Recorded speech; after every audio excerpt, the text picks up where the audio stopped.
Coucou tout le monde, j'espère que vous vous portez pour le mieux en ce moment. En tout cas, je vous le souhaite de tout mon cœur. Alors aujourd'hui, j'avais envie de vous parler de ce que l'on met derrière le verbe être, quand on dit notamment « je suis ».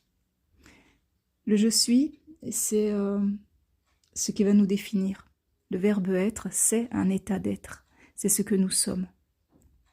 Et du coup, suivant ce que l'on met derrière ce verbe, on va plus ou moins ancrer une certaine forme de réalité. Ou en tout cas, on va lui permettre de s'installer plus ou moins durablement. Et donc du coup, on ne va pas couper les cheveux en quatre, comme on dit. Vous l'aurez compris, si on met du négatif derrière le « je suis », bah forcément, ce qu'on risque de créer et de réaliser, c'est du négatif, justement. Ce qui n'est pas une bonne chose pour nous. Par exemple, si on dit « je suis malade », quand on a une maladie, on permet à, on va dire, de s'identifier à notre maladie. Or, nous ne sommes pas la maladie. Nous avons une maladie, mais nous ne sommes pas la maladie. Et le fait de dire « j'ai une maladie » permet déjà de prendre une certaine distance, parce qu'elle ne m'appartient, enfin, je ne sais pas si on peut dire « elle ne m'appartient pas », on dirait plutôt tout simplement qu'elle n'est pas moi. Voilà. Je ne suis pas cette maladie. Elle peut m'accompagner un certain temps, un temps plus ou moins durable, suivant si c'est chronique ou non, mais nous ne sommes pas cette pathologie. Et ça, c'est déjà important de bien l'entendre. C'est important en tout cas pour soi-même. Mais en même temps, pour autant, il vaut mieux éviter l'expression « je ne suis pas malade ». Parce qu'en disant « je ne suis pas malade », alors que la maladie est là, c'est comme si on niait la maladie. Et bien souvent, ce qui va se passer, c'est qu'elle peut être amenée à se renforcer. Il ne faut pas oublier qu'on dit que le cerveau n'entend pas la négation. Et donc, quand on dit « je ne suis pas », et ce que le cerveau entend, c'est « je suis ». Alors, ça peut paraître bizarre, mais n'empêche que ouais, ça a déjà été, montré et prouvé. Peu importe finalement. Le principal, c'est de plutôt me dire « je suis » et de mettre du positif derrière. Alors si, pour reprendre l'exemple de la maladie, si on est toujours dans cette période-là, si on traverse cette période-là, il vaut mieux par exemple dire « je suis en route vers la guérison ». Je suis en passe de guérir. En fait, si on veut bien, tout est dans la façon de présenter les choses. Là, on parlait de la maladie que j'ai pris comme exemple, mais en fait, le « je suis » peut s'appliquer à beaucoup de choses. Étant donné que le « je suis », c'est d'abord un état d'être, ne serait-ce qu'au quotidien, se dire constamment, par exemple, « je suis malheureux ou malheureuse »,« je suis seule ». Et peu importe ce que l'on peut dire d'autre, hein, quoi qu'il en soit, plus on va le dire, plus on va ancrer, encore une fois, cette réalité. Ou en tout cas ce que l'on définit comme une réalité.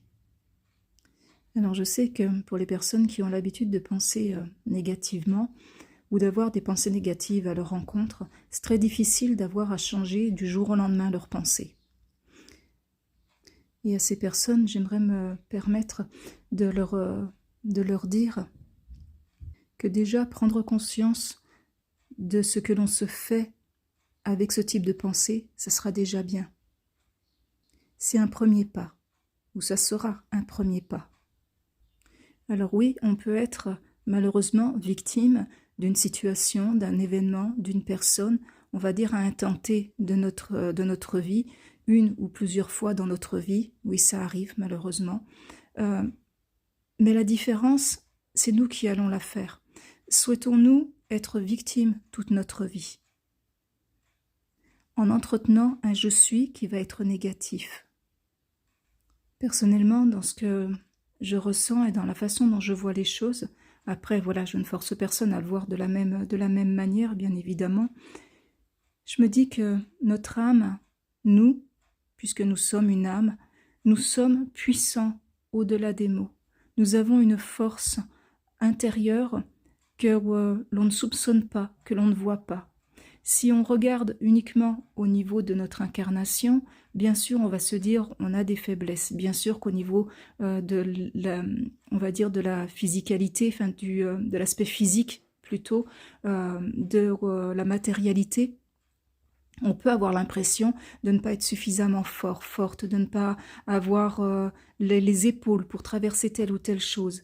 Mais je pense qu'il est important de réaliser que l'âme que nous sommes a choisi, excusez-moi, de vivre certaines expériences. Et si elle a choisi de les vivre, c'est parce qu'elle avait la capacité de les surmonter, de les supporter et d'avancer malgré tout. La puissance qui nous habite, que nous avons, que nous sommes, je ne sais pas si on peut dire que nous sommes là pour la peine, mais en tout cas, cette puissance n'est pour moi pas la puissance qu'on pourrait voir comme, vous savez, un peu comme les gens qui pensent qu'ils sont puissants parce qu'ils ont beaucoup d'argent, qu'ils sont très en vue, ils sont parmi les plus riches de la planète, etc. Certains le pensent, hein, ils ne sont pas tous comme ça. Il y a des personnes qui sont humbles malgré leur fortune, et tournées vers les autres, altruistes. Mais pour ceux qui pensent qu'ils sont puissants parce que ils ont un pouvoir de décision, etc. C'est pas cette puissance-là dont je parle. La puissance de notre âme, à laquelle je crois fermement, c'est la puissance du cœur, c'est la puissance lumineuse, c'est la puissance issue de la lumière. Et bien que par principe, on ait l'habitude de dire je suis et de mettre notre prénom terrestre derrière, le fait est que le prénom terrestre n'est que temporaire, dans le sens où ce n'est qu'un prénom que nous portons dans une vie, et que peut-être que dans la vie suivante, nous allons porter un autre prénom, masculin, féminin, peu importe ce que nous aurons choisi, et que dans les vies précédentes, nous avons aussi porté d'autres noms. Donc ce n'est que, pour moi, ce ne sont que des passages. Ça nous permet de vivre. Effectivement, nos expériences terrestres, ça nous permet de vivre ce que nous avons à vivre, à expérimenter, mais ce n'est pas réellement ce que nous sommes. Ce que nous sommes, c'est d'abord l'âme divine. Et dire « je suis l'âme divine », c'est déjà énorme, je trouve. C'est déjà énorme. Mais ce n'est pas simplement le fait de le dire, c'est aussi le fait de le reconnaître et de l'intégrer. Et du coup, ça va nous permettre de nous reconnecter aussi avec cette puissance, cette résilience, parce que notre âme, elle est résiliente. Quand on pense à toutes les vies que nous avons pu vivre, à tout ce que nous avons pu traverser, et même si on ne regarde pas toutes les vies, parce qu'on ne croit pas forcément au fait d'avoir eu des vies antérieures, il y a des personnes qui pensent que nous n'avons qu'une seule vie, libre à chacun, voilà, moi il n'y a pas de souci de ce côté-là. Je pense qu'il faut être en accord avec ses valeurs et ses croyances. Mais même si on n'a qu'une seule vie, je trouve que c'est assez important de reconnaître que malgré ce que nous avons traversé, nous sommes toujours là. Et si nous sommes toujours là, c'est parce que nous sommes une âme qui est suffisamment puissante pour pouvoir vivre et traverser ce qu'elle a fait, ce qu'elle a traversé, et pour avoir suffisamment de résilience malgré tout. Donc, c'est vrai que le je suis est assez important, parce qu'il y a effectivement le je suis de l'incarnation terrestre, tout ce que nous sommes, toute la manière dont on va se définir au quotidien, par notre prénom, par notre métier, etc. Et même là, par notre métier, dire par exemple, quand on nous demande « Et toi, qu'est-ce que tu fais dans la vie ?» je suis ingénieur, je suis caissière, C'est comme si on disait, on se définit par notre métier. Or, nous ne sommes pas un métier, nous sommes un être vivant. Et déjà, le fait de changer ça et de dire « je fais », voilà, je fais. Ou tout simplement « j'ai les compétences pour ». J'ai un diplôme en. Voilà, ne serait-ce que changer cette façon de présenter les choses, ça nous permet de ne plus nous identifier à ce métier. Alors même si pour certaines personnes, il y a une certaine fierté aussi de se dire « je suis ». Notamment, je pense par exemple à un professeur d'université, c'est vrai qu'avec toute la carrière qu'il peut avoir, ça doit être assez intéressant de dire « je suis ». Par exemple, alors je ne sais pas... professeur en physique quantique, ou ne serait-ce que dire je suis médecin, c'est vrai qu'il y a une certaine fierté, parce qu'il y a le bagage derrière de tout le diplôme. Mais même s'il y a cette fierté-là, c'est quand même réducteur. Ça reste réducteur parce que on finit par ne plus voir que le métier. Or, derrière le grand professeur, derrière le médecin, derrière l'ingénieur, etc., il y a un être humain. Il y a une âme. Et parfois, certaines personnes se rendent compte qu'elles ont réussi professionnellement à réussir, à avoir tout ce qu'elles voulaient, une belle carrière, tout ce qu'il fallait et tout. Et puis, à un moment donné dans leur vie, ils se disent « Ouais, mais ça se résume à ça? Ma vie se résume à ça ?» Et finalement, il y a presque du regret. Or, quand on arrive à se dire je suis, simplement par exemple, je suis heureux, heureuse au quotidien, ou je suis en route vers le bonheur, si on n'arrive pas à être heureux pour l'instant, ou si on est en train de vivre quelque chose de difficile, ben, ne serait-ce que de se dire oui, je suis en route vers le bonheur. Parce que je vais changer les choses, je vais changer certaines choses dans ma vie pour être heureuse, être heureux. Et bien d'un seul coup, le but d'une vie, ce n'est plus de réussir une carrière, mais c'est simplement d'être heureux et d'être épanoui.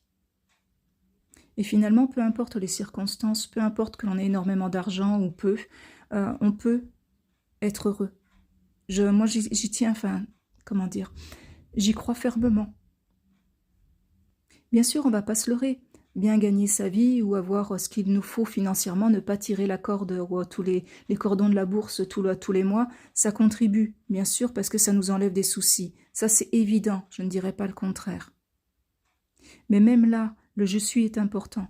Parce que si on se dit, par exemple, parce qu'on a des petits moyens, se dire « bah oui, mais moi je suis pauvre, je suis dans la catégorie des pauvres », eh bien, on va entretenir cette pauvreté. Et ça ne nous permet pas, justement, d'aller vers plus d'abondance. Parce qu'on bloque l'abondance par cette croyance, cette certitude, que les choses ne changeront pas. Parce que quand on dit « je suis », c'est comme si on disait « les choses ne vont pas changer ». C'est un état d'être « je suis ». Et peut-être qu'on peut changer les pensées en introduisant des termes qui laissent à penser que tout est temporaire. Même si on ne sait pas comment les choses vont changer, même si on ne sait pas si ça va changer, faisons en sorte que tout soit temporaire. Ça permettra à l'univers de nous présenter les situations qui nous permettront justement de changer la donne. En tant qu'âme, nous faisons des expériences, nous traversons ces expériences. Et ces expériences ne définissent pas qui nous sommes. Donc faisons en sorte qu'il en soit de même pour notre incarnation physique, terrestre. Traversons les expériences pour apprendre ce que nous avons à apprendre, pour grandir, je ne sais pas, pour prendre en maturité, en sagesse, peu importe. Là, j'entends l'expression, en tout cas l'expression me vient de dire pour procéder à l'ouverture du cœur. Ce que j'aime, ce que j'entends de la part des guides, c'est nous ne vous demandons pas d'être fort, mais de prendre conscience que vous êtes fort.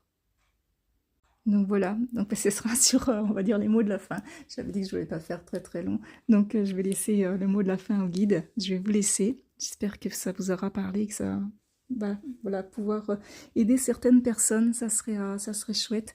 Donc mettez du positif, mettez des belles choses, de beaux adjectifs, je vais y arriver, de beaux adjectifs. Désolée, derrière ce « je suis », définissez-vous de la plus belle des manières, ça sera et surtout croyez-y, c'est important, mettez des certitudes derrière, de belles certitudes, lumineuses certitudes, derrière ce « je suis », et on pourra tous créer une belle réalité, en tout cas je nous le souhaite à tous. Je vous laisse, je vous envoie mes plus belles pensées, et que la paix et la lumière vous accompagnent, vous et les vôtres, sur votre chemin. À tout bientôt, ciao, bye bye.